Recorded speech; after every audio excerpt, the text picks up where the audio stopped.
JP Nadda ji, केंद्रीय महामंत्री खासदार डॉक्टर अनिल जैन जी, माजी मंत्री आदरणीय अण्णासाहेब मस्के पाटील, डॉक्टर सुजय विखे पाटील, उपस्थित आपल्या माजी आमदार स्नेहलताताई कोले, शिवसेनेचे जिल्हाध्यक्ष कमलाकरजी खोटे, आयुक्त जिल्हाध्यक्ष सुरेंद्र थोरात, माजी जिल्हाध्यक्ष राजेंद्रजी गोलकर, ओबीसी सेलचे जिल्ह्याचे अध्यक्ष बाळासाहेब गाडेकर, महिला मोर्चा जिल्हाध्यक्ष कांचनताई, मार्केट कमिटीचे सभापती ज्ञानेश्वर गोलकर, माजी नगराध्यक्ष कैलास बापू, अभयराव शेळके, कैलासराव तांबे, उपेंद्र सुधाकर, इतर सर्व महायुतीचे सर्व उपस्थित पदाधिकारी आणि उपस्थित सर्व बंधू भगिनी आणि मित्र, मी सर्वप्रथम आपल्या सर्वांचीच मनापासून क्षमा मागतो, दिलगिरी व्यक्त करतो. त्याच्या या सभेला साधारण 2 तास उशीर झाला. आपल्या सर्वांचीच गैरसोय झाली. आपल्याला तिष्ठत बसावं लागलं, थांबावं लागलं. परंतु आदरणीय नड्डाजींना तातडीच्या कामानिमित्तानं मुंबईतून निघायला उशीर झाला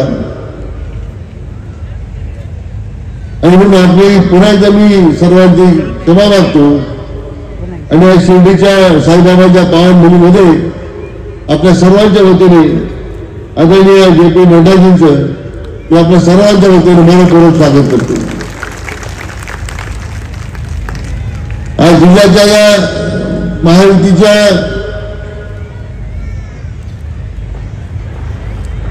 सर्व उमेदवारांच्या प्रचारार्थ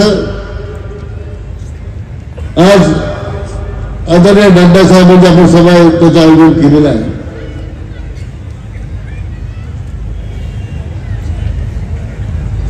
त्यांच्या अध्यक्षतेखाली तिसऱ्यांदा भारतीय जनता पक्ष आणि मित्र पक्ष देशामध्ये सत्तेवर आला आणि आदरणीय प्रधानमंत्री नरेंद्र मोदी साहेब तिसऱ्यांदा प्रधानमंत्री झाले. हे मला वाटतं आपल्या पक्षाच्या अध्यक्षांच्या नेतृत्वाखाली एक मोठा विजय भारतीय जनता पक्षाने मित्र पक्षाला मिळाला. या ऐतिहासिक विजयामध्ये ऐतिहासिक विषय सुद्धा में आदरणीय जेपी नड्डा जी का बहुत बड़ा सहयोग रहा. उनका संगठन कौशल्य और बूथ लेवल तक और पार्टी कार्यकर्ताओं प्रति उन जिम्मेदारी से ये हमको प्राप्त हुआ है. आज विश्व में सबसे ज्यादा सदस्य, सबसे ज्यादा कार्यकर्ताओं की पार्टी ये भारतीय जनता पार्टी की जो पहचान है, इसमें आदरणीय नड्डा जी उनका बहुत बड़ा योगदान है, ऐसा मैं यह मानता हूं. ये देश में संगठन के बनाव में राष्ट्रीय अध्यक्ष होने के नाते उनका मार्गदर्शन हम सभी कार्यकर्ताओं के लिए बहुत महत्वपूर्ण रहा है. आज हैदराबाद में इस जिले में जो पुण्यश्लोक अहिल्या देवी के नाम से जाना जाता है, महायुति के प्रचार रैली को संबोधित करने के लिए आप उपस्थित रहे, इसलिए मैं इस साई नगर के भूमि में आपका तहे दिल से स्वागत करता हूं. मैं आपको बताना चाहता हूं, इस जिले में 12 विधानसभा चुनाव क्षेत्रों में उम्मीदवारों ने पिछले कई दिन में मतदाताओं तक जाकर संपर्क किया है. केंद्र और राज्य सरकार की जो योजना है वो लोगों को मतदाताओं के घर घर पहुंचाने का काम कार्यकर्ताओं ने किया है और मुझे विश्वास है इस जिले में बहुत बड़ी जीत महायुति को हासिल होगी. ऐसा मैं आपके सबकी तरफ से मैं विश्वास देना चाहता हूं. तो मुझे अपने या सगळ्या जिल्ह्यातील महायुतीच्या उमेदवारांना निवडण्याचा निश्चय आपण सगळ्यांनी या ठिकाणी केलेला आहे. किती महाविकास आघाडीचे किती वेगळे येऊ द्या, कितीतरी वल्गना करू द्या, पण या महायुती सरकारच्या पाठीमागे आमच्या लाडक्या बहिणी खंबीरपणे उभा आहेत याचा मला पूर्ण विश्वास आहे. आमचा शेतकरी आमच्या शेतकरी बांधवांसाठी दिलेली योजना, यासाठी आमच्या सगळ्या शेतकऱ्यांचा विश्वास या महायुती सरकारच्या पाठीमागे खंबीरपणे उभा आहे. आणि आम्हाला आपल्या महायुतीच्या माध्यमातून आमच्या सगळ्या शेतकरी बांधवांना सांगू इच्छितो, आम्ही जो 10 कलमी कार्यक्रम दिलेला आहे, आपलं सरकार परत सत्तेवर आल्यानंतर संपूर्ण कर्जमाफीची आपण कारवाई करणार आहोत हे आपल्या ठिकाणी नम्रपणे सांगू. आणि जनतेच्या मनाचं सरकार आहे, जनतेला म्हणून जनतेच्या मनातल्या सगळ्या आपल्या भावना त्याच्यावर अंमलबजावणी करणारे सरकार आहे. आणि म्हणून मी आदरणीय नड्डाजींना आपल्या सर्वांच्या माध्यमातून सांगू इच्छितो कि आप सब चिंता न करें, ये जिला पूरा महायुति के पीछे ही खड़े रहने वाला है. और 23 तारीख को ये खुश खबर हम आपको दिल्ली में देंगे. हमारे डॉक्टर जैन साहब आए हैं, वो पूरी तरह हमारे ऊपर ध्यान रख रहे हैं और उनका पूरा बराबर उनका कोऑर्डिनेशन चल रहा है. जिले में सबका कोऑर्डिनेशन की बहुत बड़ी जिम्मेदारी खासदार जैन साहब ने दी है, मैं उनको बहुत बहुत बधाई देना चाहता हूँ, उनका भी बहुत बहुत धन्यवाद देना चाहता हूँ. पुन्हा एकदा अधिकचा वेळ घेत नाही, आपल्या सर्वांच्या वतीने मी राष्ट्रीय अध्यक्ष आदरणीय नड्डा साहेबांचं आपल्या सर्वांच्या वतीने मनापासून स्वागत करतो. पुन्हा एकदा आपल्या झालेल्या गैरसोयीबद्दल दिलगिरी व्यक्त करतो आणि सांगतो जय हिंद, जय महाराष्ट्र. उपस्थित हमारे बहुत ही वरिष्ठ नेता जो यहाँ के लोकप्रिय प्रत्याशी भी हैं और हम सबके बहुत ही सम्मानित नेता सम्मानीय राधाकृष्ण विखे पाटिल जी, हमारे अन्ना साहब मस्के जी, हमारे पूर्व मंत्री, हमारे सुजय विखे पाटिल जी, हमारे पूर्व सांसद और नौजवान नेता श्री कमलाकर कोते जी, जिला के अध्यक्ष शिवसेना के, राजेंद्र गोदकर जी, जिलाध्यक्ष भारतीय जनता पार्टी, हमारे वरिष्ठ नेता और महामंत्री रहे राज्यसभा में मेरे साथी श्री अनिल जैन जी, राजेंद्र त्रिवेदी जी, कपिल पवार जी, सुरेंद्र थोराट जी, श्रीमती स्नेहलता कोले जी, मंच पर सम्मानित हमारे सभी वरिष्ठ नेतागण और यहां इतनी बड़ी संख्या में एकत्र आए देवी और सज्जनों, आज मैं यहां जब आया हूं तो ये पुण्य भूमि, पवित्र भूमि, साई बाबा की भूमि को मैं नमन करता हूं और आशीर्वाद लेकर के अपनी बात को प्रारंभ करता हूं. मित्रों, मैं जब इस पवित्र धरती पर आया हूं तो मैं स्वर्गीय श्री विठल राव विखे पाटिल जी को भी नमन करता हूं, जिन्होंने इस धरती में जन्म लिया और इस समाज को एक नई दिशा और दृष्टि देने का काम किया. ऐसे हमारे स्वर्गीय विठल भाई जी को भी मैं नमन करता हूं. उन्होंने अपने तप से, अपनी मेहनत से समाज को जागृत करके जो मार्गदर्शन दिया है वह सच में उल्लेखनीय है, हमेशा याद किया जाएगा. और उनके बताए रास्ते पर आज हमारे विखे पाटिल जी चल रहे हैं, उनका भी मार्ग प्रशस्त होगा और आगे बढ़ेंगे, ऐसा मेरा पूरा विश्वास है. मित्रों, मैं चाहता था कि मैं समय पर आऊं, लेकिन चुनाव का समय है, हर जगह कुछ न कुछ कारणों से रोक लिया जाता है और उसकी भुगतान सबसे अंतिम सभा जो होती है उसको देखना पड़ता है. तो सबसे पहले तो मैं आप सबसे क्षमा मांगता हूं कि मैं देर से आया हूं, लेकिन आप लोगों ने जो प्यार दिया और जो मैं तालियों की गड़गड़ाहट की आवाज सुन रहा हूं, और जिस तरीके से आप लोग इस कार्यक्रम में शामिल हुए हैं और इतनी देर गए फिर भी आप यहां पर एकत्र हैं, यह इस बात को बताता है कि आपने राधाकृष्ण विखे पाटिल जी को फिर से विधानसभा में भेजने का निर्णय ले लिया। यह उत्साह, यह उमंग जो मैं देख रहा हूं वह इस बात का भी संकेत है कि आने वाले समय में महाराष्ट्र में महायुति की सरकार बनाने के लिए शिरडी की जनता भी पूरी ताकत के साथ लगी है और आगे बढ़ रही है। इसको भी हम देख रहे हैं। मित्रों,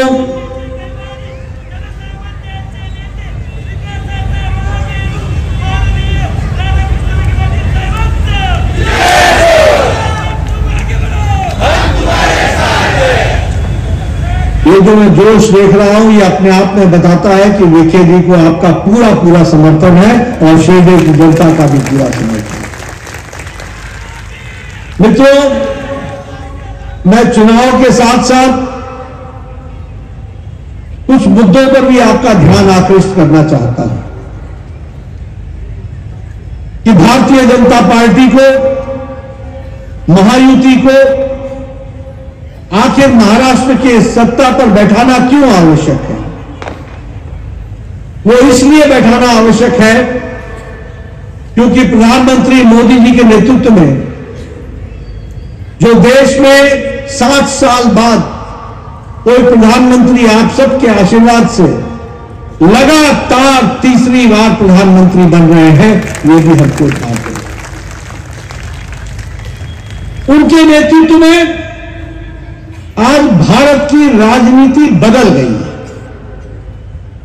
उन्होंने अपने नेतृत्व की क्षमता से, अपने नेतृत्व की ताकत से, अपने विवेकशील दूरदृष्टि दिशा को लेकर के आगे चलने के कारण उन्होंने राजनीति की संस्कृति को बदल डाला है। उन्होंने राजनीति की परिभाषा को भी बदल डाला है। आजादी के बाद जितनी भी सरकारें आई देश में या प्रदेश में, सभी सरकारों ने फूट डालो और राज करो इस राजनीति को आगे बढ़ाया। सभी सरकारों ने भ्रष्टाचार का साथ लिया। सभी सरकारों ने जनता को गुमराह करके, लोग लुभावने नारे दे करके, मैनिफेस्टो में अच्छी बातें लिखकर उनसे वोट लेकर अपना घर भरने का काम किया। लेकिन प्रधानमंत्री मोदी जी के आने के बाद न जाति पर, न पात पर, न इलाकावाद पर, न धर्म पर और न ही वोट बैंक की राजनीति पर, इन सबको धत्ता दिखा करके भारत को विकासवाद की राजनीति से जोड़ा, विकासवाद के साथ उत्तरदायित्व के साथ जोड़ा, अकाउंटेबिलिटी के साथ जोड़ा। जो कहा वो करके दिया, जो नहीं कहा वो भी करके दिया। ये नई राजनीति को मोदी जी ने जन्म दिया। और इसी कारण से आज हम कह सकते हैं कि जहां पर अपीजमेंट था, तुष्टीकरण था, भाइयों को भाई से लड़ाने का काम चल रहा था, वोट बैंक की राजनीति चल रही थी, वहां मोदी जी ने सबका साथ, सबका विकास, सबका प्रयास, सबका विश्वास लेकर के आगे बढ़ने का काम किया। और जब मैं यहां पर खड़ा हूं तो जब सबका मालिक एक है तो सबका साथ, सबका विकास, सबका विश्वास, सबका प्रयास इस काम को आगे बढ़ाया है। प्रधानमंत्री मोदी जी के नेतृत्व में चलने वाली सरकार ये प्रोएक्टिव सरकार है, ये प्रो पीपल सरकार है, ये लोगों की सरकार है, ये रिपोर्ट कार्ड की राजनीति वाली सरकार है, ये उत्तरदायी जिम्मेवारी लेने वाली सरकार है और यह सरकार जातिवाद को धत्ता दिखाने वाली सरकार है और सबको साथ लेकर के चलने वाली सरकार। इसलिए प्रधानमंत्री मोदी जी ने भारत की राजनीति को बदल डाला। आज मैं ये भी कह सकता हूं और आप भी ध्यान में रखिएगा, गांव गांव में मेरी आवाज को पहुंचाइएगा। आज अमेरिका की अर्थनीति कोरोना के बाद डगमगा गई है। आज ऑस्ट्रेलिया की अर्थनीति कोरोना के बाद लड़खड़ा गई है। आज सारा यूरोप मुसीबत में है। आज जापान भी मुसीबत में है। चीन बताता नहीं है लेकिन वह भी मुसीबत में है। और इंटरनेशनल मॉनिटरी फंड को, वर्ल्ड बैंक को अगर कहीं आशा की किरण दिखती है तो वह भारत की अर्थनीति पर दिखती है। यह भी हमको आज दुनिया कह रही है कि अगर स्टेबल इकोनॉमी है, अगर स्थिर अर्थनीति है तो वह भारत की अर्थनीति है। और मुझे याद है जब कोरोना आया था तो सारे देश पैसा लुटा रहे थे, लोगों को पैसा दे करके काम चला रहे थे। मोदी जी ने कहा हम पैसा तो जरूर देंगे लेकिन हम पैसा लोगों को मजबूत करने के लिए देंगे तो कि वो आगे खड़े हो सके, इस कारण से देंगे। और इसीलिए आज फिर चाहे वो किसानों में एग्रो पैकेज हो, फिर चाहे वो एमएसएमई सेक्टर में हो, आज भारत की अर्थनीति सुदृढ़ व्यवस्था पर खड़ी है। और इसीलिए इंटरनेशनल मॉनिटरी फंड भी बोल रहा है कि जब दुनिया का ग्रोथ रेट, जब दुनिया का विकास दर मंद गति से चल रहा है तो भारत का विकास दर तीव्र गति से बढ़कर के 6.8 पर पहुंचा हुआ है। यह हमको देखने को मिलता है। आपको जानकर इस बात की भी खुशी होगी कि मोदी जी के नेतृत्व में जब आपने अपनी उंगली से कमल का बटन दबाया, दूसरी बार, तीसरी बार, पहली बार, तो आज 10 सालों में मोदी जी के नेतृत्व में भारत जो अर्थनीति में 11वें नंबर पर खड़ा था, वह छलांग लगाकर ब्रिटानिया को, जिसने 200 साल हमको राज किया, उसको पछाड़कर आज 5वें नंबर पर खड़ा है, 5वें नंबर। और वह समय दूर नहीं है, इसी मोदी जी के तीसरे काल में भारत तीसरे नंबर की अर्थव्यवस्था बनेगी, 5 ट्रिलियन इकोनॉमी की अर्थव्यवस्था बनेगी। लेकिन 5 ट्रिलियन इकोनॉमी की अर्थव्यवस्था बनने के लिए महाराष्ट्र में महायुति की सरकार चाहिए, क्योंकि महाराष्ट्र बहुत बड़ा योगदान करता है। यहां ये आघाड़ी जो भ्रष्टाचार के साथ जुड़ा हुआ जिनका नाम है, अगर ये बैठे रहेंगे तो मोदी जी जितना भी धन डालेंगे, इनके लोटे में छेद है, उसमें से निकल जाएगा सारा, जनता को नहीं मिलेगा, विकास रुक जाएगा। और इसलिए हमको डबल इंजन की सरकार चाहिए, डबल इंजन की सरकार चाहिए। और इसीलिए मैं आपसे निवेदन करने आया हूं, आज इलेक्ट्रॉनिक्स में आज हमारा विकास 4 गुना हो गया है। आज डिफेंस में हम 21,000 करोड़ रुपए से ज्यादा का हम एक्सपोर्ट कर रहे हैं। स्टील बनाने में, इस्पात बनाने में हम दूसरे नंबर पर खड़े हैं। और हमारे ऑटोमोबाइल में हम दुनिया में तीसरे नंबर की मार्केट बन गए हैं, तीसरे नंबर की मार्केट।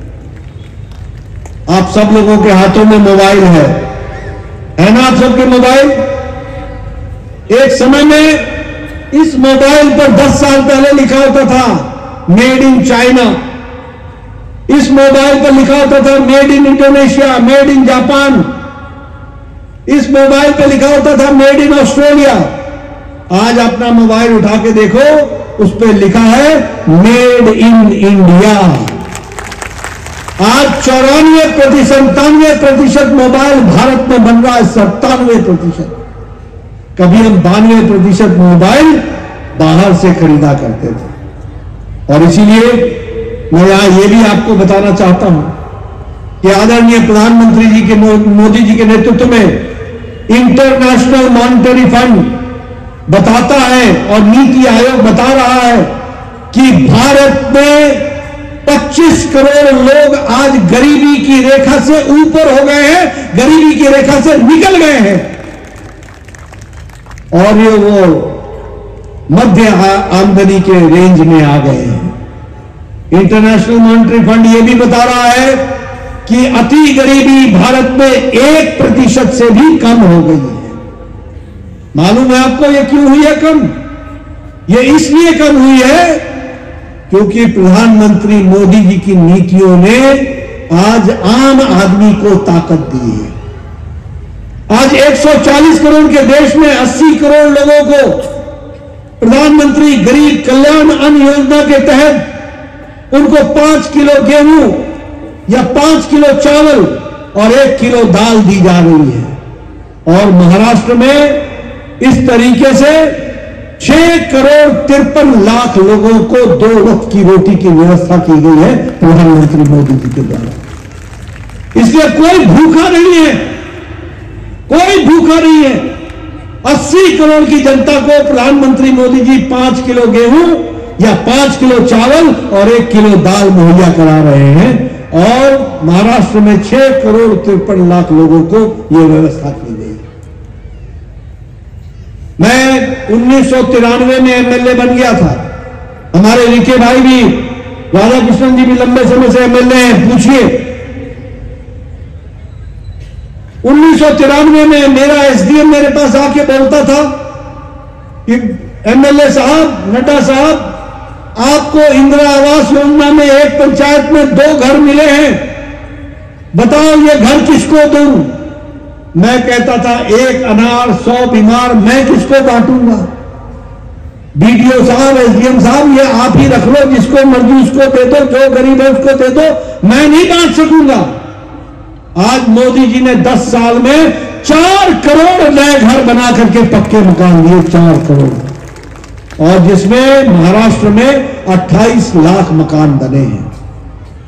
और तीसरी बार जब हम सरकार में आए हैं तो पहली कैबिनेट में मोदी जी ने तय किया कि 3 करोड़ मकान और बनाए जाएंगे। कोई भी गरीब कच्चे छत के नीचे नहीं रहेगा, पक्के मकान में रहेगा, इस बात की व्यवस्था की गई। और उसी तरीके से आपको जानकर खुशी होगी कि आयुष्मान भारत में 12 करोड़ 36 लाख परिवार, 55 करोड़ लोग, दुनिया की सबसे बड़ी हेल्थ कवरेज, जिसमें गरीब लोग, उनको हर साल प्रधानमंत्री मोदी जी ने गंभीर बीमारी से लड़ने के लिए 5 लाख रुपए की व्यवस्था की है, 5 लाख रुपए की। इसलिए कोई गरीब इलाज से वंचित नहीं है।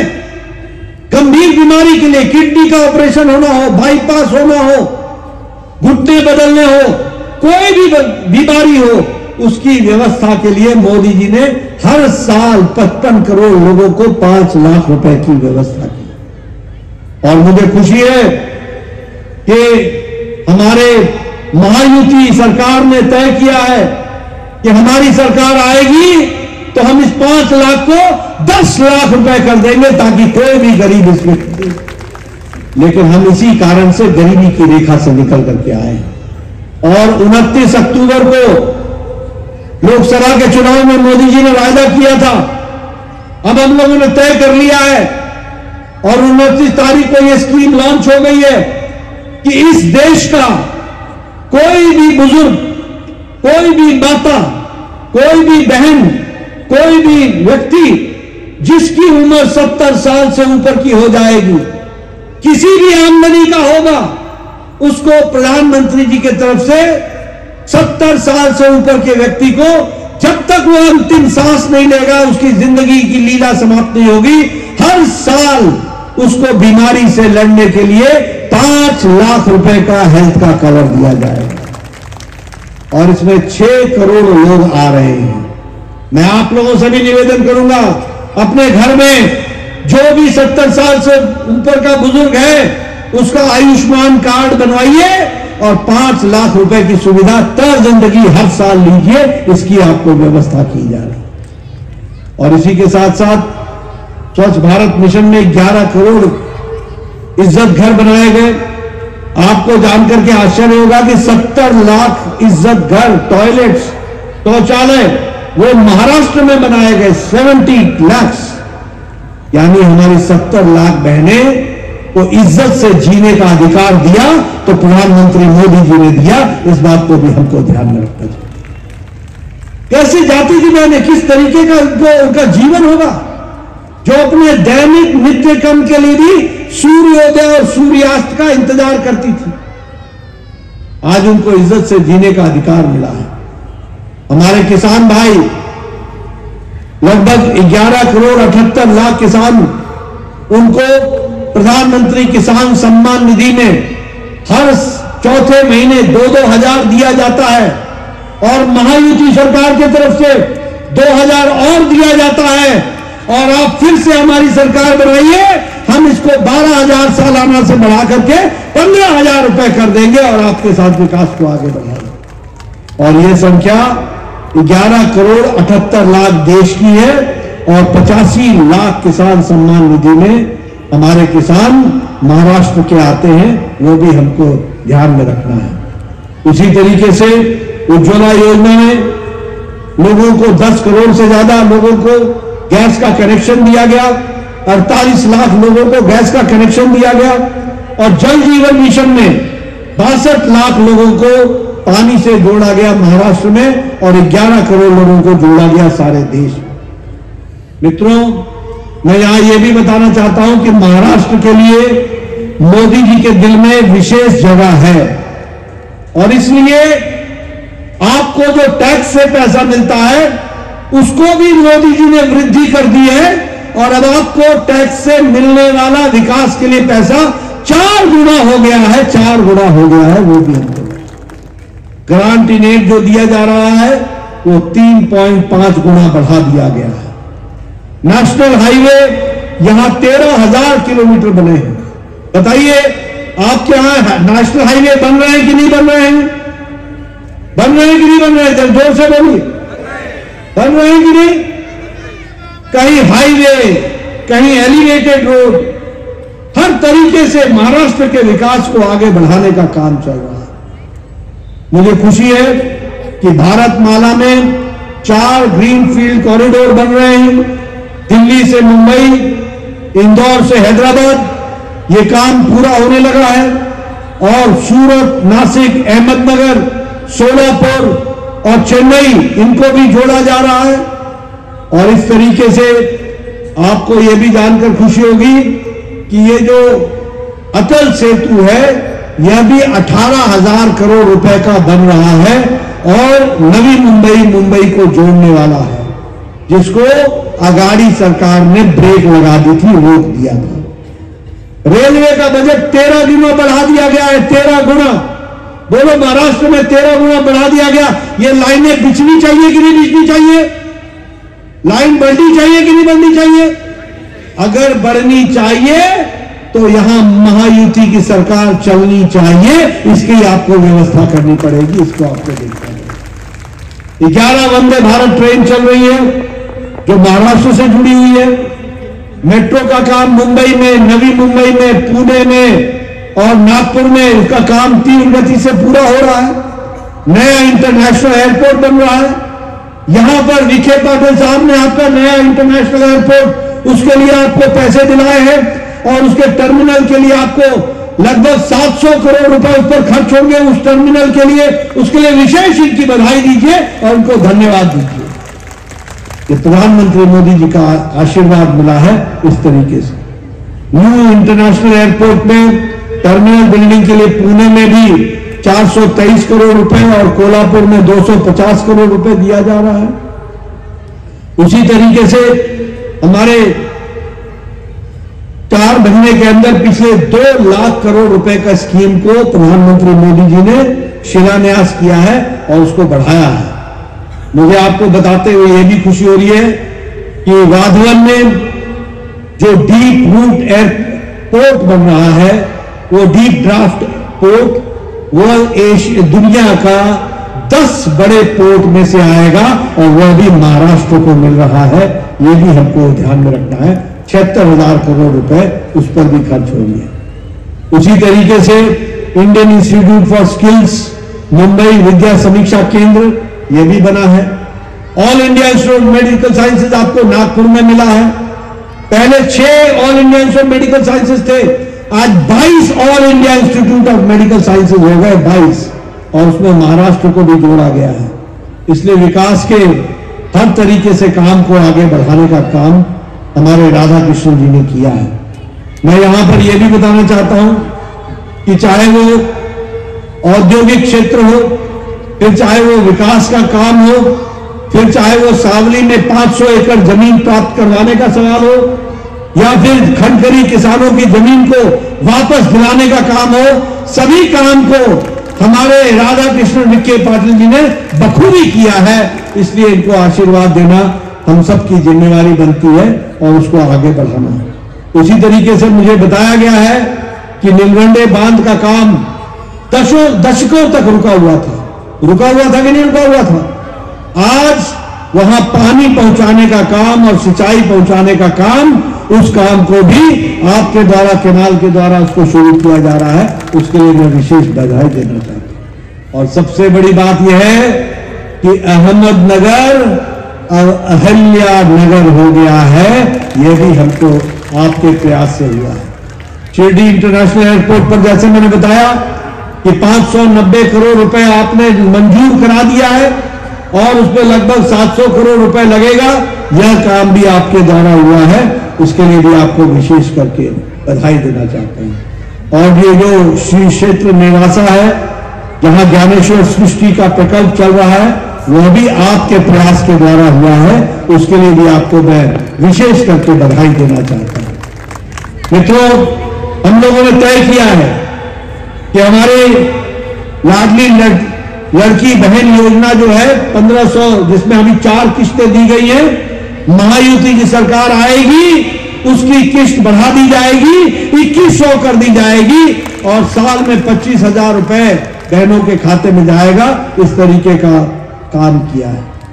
और इसी तरीके से महिलाओं का पुलिस में भर्ती, हम 25,000 महिलाओं को पुलिस में भर्ती करेंगे, महायुति की सरकार, यह भी हम लोगों ने निर्णय लिया है। किसान सम्मान निधि को मैंने पहले बताया कि आपको 2,000 मिलता था, उस पर 2,000 जोड़ा गया। अब 12,000 जो साल का मिलेगा उसको बढ़ा करके 15,000 रुपए साल का कर दिया जाएगा किसानों के लिए, वो भी आपके ध्यान में है। और इसी तरीके से हमारा ओल्ड एज पेंशन 1500 से बढ़ा करके 2100 किया जाएगा। और हमारे युवाओं को पढ़ने के लिए लगभग 10 लाख विद्यार्थियों को हर महीने 10,000 रुपए की व्यवस्था की जाएगी, ताकि वो अपनी पढ़ाई, प्रोफेशनल डिग्री हासिल कर सकें।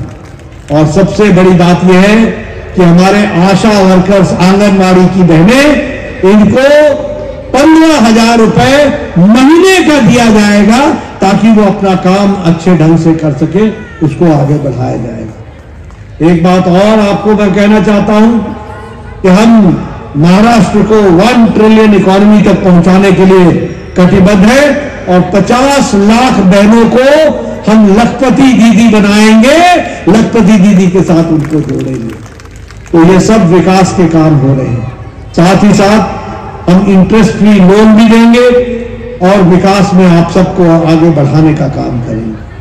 मित्रों, जहां हम ये सारी बातें विकास के साथ जोड़ रहे हैं और भ्रष्टाचार मुक्त सरकार के साथ साथ विकास युक्त सरकार देने की बात कर रहे हैं, वहीं महाअघाड़ी की सरकार जो थी वह ब्रेक लगाने वाली सरकार थी। बोलो, उन्होंने सारे कामों पर ब्रेक लगाया था कि नहीं लगाया था? लगाया था कि नहीं लगाया था? सारे प्रोजेक्ट रोक दिए थे कि नहीं रोक दिए थे? आज वो तीव्र गति से फिर से काम पकड़ा है, उसको चालना देने का काम 20 तारीख को आपको करना है। उसकी आपको चिंता करनी पड़ेगी, उसको आपको आगे बढ़ाना। और इसीलिए मैं यहां बताना चाहता हूं कि जब ब्रेक लगाने की बात है तो उन्होंने तो ब्रेक लगाई, आप विकास को आगे बढ़ाएंगे। लेकिन एक बात आपको मैं और ध्यान में लाना चाहता हूं, ये कांग्रेस पार्टी ये अर्बन नक्सल के गिरफ्त में आई पार्टी है। ये जो नक्सलवाद को बढ़ावा देने वाले लोग हैं, जो देश को खंडित करना चाहते हैं, जो देश को विभाजित करना चाहते हैं, जो देश को तोड़ना चाहते हैं, ये उनके हाथों में कठपुतली बनकर के ये कांग्रेस पार्टी काम कर रही है। और इसलिए हर तरीके से बोलो, धारा 370 को जिन लोगों ने समाप्त करने की बात की, फिर से लाने की बात की, उनके साथ समझौता करते हैं। जो लोग जाति के नाम पर फिर से देश को बांटने का प्रयास कर रहे हैं, उनके साथ आप खड़े हो जाते हो। आज आपको ओबीसी की बड़ी चिंता हो रही है। अरे प्रधानमंत्री मोदी जी के नेतृत्व में चलने वाली सरकार में 27 ओबीसी हैं, 27 ओबीसी मंत्री, सबसे ज्यादा मंत्री हमारे हैं। लेकिन काका कालेलकर की रिपोर्ट पर आपके पूज्य दादा क्यों बैठे रहे, पूज्य दादी क्यों बैठी रही, परदादा क्यों बैठे रहे? आपके मंडल कमीशन पर आपके पूज्य पिता और आपकी पूज्य दादी क्यों बैठी रही? क्यों नहीं आपने किया? मंडल कमीशन तब लागू हुआ जब भारतीय जनता पार्टी की समर्थित सरकार केंद्र में थी, तब जाकर के मंडल कमीशन लागू हुआ। आज ओबीसी कमीशन को संवैधानिक दर्जा दिया तो नरेंद्र मोदी जी ने दिया है। और उसी तरीके से शैक्षणिक संस्थानों में, मेडिकल इंस्टीट्यूशन में 27% का रिजर्वेशन, यह भी अगर किसी ने दिया है तो हमारी सरकार ने दिया है। इसको हमको ध्यान में रखना है। इसलिए आज जो आप जाति के नाम पर बैकवर्ड ओबीसी की चिंता कर रहे हो, मैं आपसे पूछता हूं, पूछो उनसे राजीव गांधी फाउंडेशन में कितने ओबीसी हैं? आपके कांग्रेस वर्किंग कमेटी में कितने ओबीसी हैं? आप उनसे पूछिए कि आपके ये जो सोनिया गांधी जी के नेतृत्व में यूपीए सरकार में जो सेंट्रल एडवाइजरी कमेटी थी, उसमें कितने ओबीसी थे? आज आप जाति के नाम पर समाज को बांटने का प्रयास कर रहे हो। इनको घर बैठाने की आवश्यकता है और इनको इस हर सबको साथ लेकर के चलने का, जब हम सबका मालिक एक की धरती पर बैठे हैं तो सबको साथ लेकर के चलने की बात को हमको आगे बढ़ाना है। और इसलिए सबको साथ लेकर के चल रहे हैं। मैं यहां ये भी आपको बताना चाहता हूं कि अभी अभी एक नया काम कांगड़ा हमारे कर्नाटक की सरकार ने किया। और कर्नाटक की सरकार ने पहले उत्तर और दक्षिण को विभाजित करने का काम किया। एक उनके डीके सुरेश है, वो कहते हैं कि साउथ इंडिया के लोग ज्यादा पैसा देते हैं टैक्स में और वो नॉर्थ इंडिया में खर्च होता है। अगर हमारा पैसा हम पर खर्च नहीं हुआ तो हम अलग साउथ को अलग नेशन बनाने का प्रयास करेंगे। बोलो, ऐसे लोगों को आगे आने देना है क्या? आने देना है क्या? उसी तरीके से आपको मालूम है सनातन के बारे में क्या कहा गया? किसी ने डेंगू कहा, किसी ने मलेरिया कहा और कांग्रेस पार्टी चुप रही। ऐसे लोगों को राजनीति में आगे आने देना है क्या?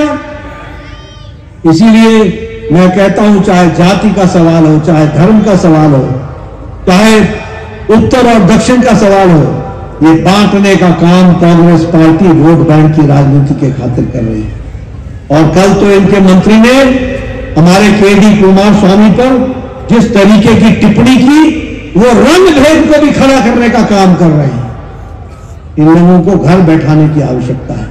और कर्नाटक सरकार के बारे में मैं बता रहा था कि अब उन्होंने व्यापार में भी बंटवारा करने का प्रयास किया है। उन्होंने कहा है कि 4% कॉन्ट्रैक्टर, कभी सुना आपने कि 4% कॉन्ट्रैक्टर ये अल्पसंख्यक के होंगे, उनके लिए भी रिजर्वेशन होगा। बोलो, ऐसी सरकार को रहने देना है क्या? ऐसी सरकार रहनी चाहिए क्या? ये इस तरीके से समाज को बांटने का और देश को बांटने का काम कर रहे हैं। मित्रों, आप सब लोग बहुत खुशनसीब हैं कि आपको विठल परिवार से राधा कृष्ण विठल भाई पटेल, हमें विके भाई पटेल जी, विके भाई हमारे अपने पाटिल जी, इनको आप ये आपकी नुमाइंदगी कर रहे हैं। मैं चाहूंगा कि आप राधा कृष्ण विखे पाटिल जी को फिर से चुनाव, पूरी ताकत से चुनाव जिताकर भेजें और विखे पाटिल जी को आप समर्थन दें। इनके नेतृत्व में मैं आपको विश्वास दिलाता हूं, ये मजबूती से महाराष्ट्र की सेवा तो करेंगे ही करेंगे, लेकिन शिरडी को विशेष रूप से आगे बढ़ाएंगे, इस बात का मैं पूरा विश्वास दिलाता हूं। इसलिए आपका ज्यादा समय न लेता हुआ, काफी देर हो गई है, लेकिन आपसे मैं निवेदन करने आया हूं, देश के हित में, प्रदेश के हित में, शिरडी के हित में कमल के निशान को ध्यान में रखिए, विखे पाटिल जी को जिताइए, राधा कृष्ण जी को आगे लगाइए, लाइए। बहुत बहुत धन्यवाद। जय भारत, जय महाराष्ट्र। बहुत बहुत धन्यवाद साहब, इस विशाल जनसमुदाय को आपने सर्वांना अभिवादन करण्यासाठी आपल्या समोर येत आहेत महामहिम मंत्रीगण आणि आपले लोकलाडके उमेदवार सन्माननीय राधाकृष्ण विखे पाटील साहेब आणि भारतीय जनता पार्टीचे पक्षाध्यक्ष जे.पी. नड्डा साहेब आपल्या सर्वांना अभिवादन करत आहेत। जोरदार टाळ्यांनी आपण त्यांचं अभिवादन या ठिकाणी स्वीकारतो आहोत आणि या गोड अशा कार्यक्रमाचं आभार प्रदर्शन करत आहेत कैलास बापू कोते पाटील। शिर्डी मतदारसंघातले आपल्या सगळ्यांचे नामदार राधाकृष्ण विखे पाटील यांच्या प्रचाराच्या निमित्तानं राष्ट्रीय अध्यक्ष जे.पी. नड्डा साहेब, त्याचप्रमाणे अहिल्यानगर प्रभारी जैन साहेब, विधानसभा प्रभारी त्रिवेदी साहेब, माजी मंत्री अण्णासाहेब भक्ते पाटील, माजी आमदार स्नेहलता कोले, जिल्हा परिषद अध्यक्ष शैलेंद्र विखे पाटील, खासदार सुजयदादा विखे पाटील, उपस्थित असलेल्या लाडक्या बहिणी, त्याचप्रमाणे काकडी एअरपोर्टवरून आलेले सगळे आमचे युवा मित्र आणि सभेला बराच उपस्थित असलेले सगळ्याच मान्यवरांचं मनापासून आभार मानतो आणि सभा संपल्याचं जाहीर करतो। धन्यवाद। संयोजन समितीच्या वतीनं 20 तारखेला आपले लोकलाडके उमेदवार सन्माननीय नामदार श्री राधाकृष्ण विखे पाटील साहेब यांचा अनुक्रम नंबर आहे 1 आणि त्यांची निशाणी आहे कमळ। आपण सर्वांनी कमळाच्या चिन्हासमोर लावून आपले लोकलाडके उमेदवार सन्माननीय नामदार श्री राधाकृष्ण विखे पाटील साहेब यांना मोठ्या संख्येने निवडून द्यावे विनंती करण्यात येत आहे।